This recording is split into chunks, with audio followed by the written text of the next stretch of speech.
আমরা অনেক সময় আমাদের প্রয়োজনে অন্যের মোবাইলে আমাদের ফেসবুকটি লগ ইন করি আর কাজ শেষ হলে সেটি লগ আউটও করে দিই। কিন্তু আপনি জানেন কি, ফেসবুকটি লগ আউট করে দেওয়ার পরও আপনি যেই ডিভাইসটিতে ফেসবুক লগ ইন করেছিলেন সেই ডিভাইস বা ফোনটিতে আপনার ফেসবুকের অ্যাক্সেস থেকে যায়, আর যার জন্য আপনার ফেসবুক যে কোনো সময় হ্যাক হতে পারে।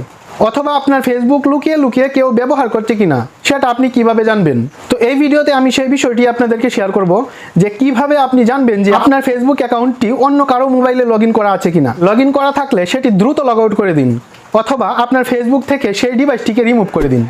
আমার পেজটিকে ফলো দিয়ে দিন, এমন অনেক সুন্দর ভিডিও আসবে যেগুলো আপনার কাজে দিবে। তাহলে চলুন শুরু করা যাক। তো এর জন্য আপনি প্রথমেই চলে যাবেন আপনার ফোনের অফিসিয়াল ফেসবুক অ্যাপটিতে। ফেসবুক অ্যাপটিতে ঢোকার পর এখানে উপরে যে ছবি সংবলিত 3 লাইন আছে সেখানে ক্লিক করবেন। তারপর এখানে যে সেটিং আইকন আছে সেটিতে ক্লিক করবেন। সেটিং আইকনে ক্লিক করার পর এখানে দেখতে পাবেন পাসওয়ার্ড অ্যান্ড সিকিউরিটি নামে একটি অপশন আছে, সেটিতে ক্লিক করবেন। পাসওয়ার্ড অ্যান্ড সিকিউরিটি নামে অপশনটিতে ক্লিক করার পর আবার এখানে পাসওয়ার্ড অ্যান্ড সিকিউরিটি নামে আরেকটি অপশন দেখতে পারবেন, সেটিতে ক্লিক করবেন। অপশনটিতে ক্লিক করার পর একটু নিচের দিকে খেয়াল করে দেখুন where you are logged in, এই অপশনটিতে ক্লিক করবেন। এই অপশনটিতে ক্লিক করার পর এখানে আপনি আপনার ইনস্টাগ্রাম এবং ফেসবুকের আইডিটি দেখতে পাবেন। তো এখান থেকে আপনি ফেসবুকের যে আইডিটি আছে সেটির উপর ক্লিক করবেন। তারপর এখানে আপনার অ্যাকাউন্টের যত লগ ইন অ্যাক্টিভিটি আছে, আপনার ফেসবুক অ্যাকাউন্টটি কোন কোন ডিভাইসের মধ্যে লগ ইন করা আছে, এক্ষেত্রে আপনি যে ডিভাইসটি থেকে আপনার ফেসবুক অ্যাকাউন্টটি লগ আউট করতে চান বা রিমুভ করতে চান সেই ডিভাইসটিতে ক্লিক করবেন। তারপর এখানে যে লগ আউট অপশনটি আছে সেটিতে ক্লিক করবেন। That's it.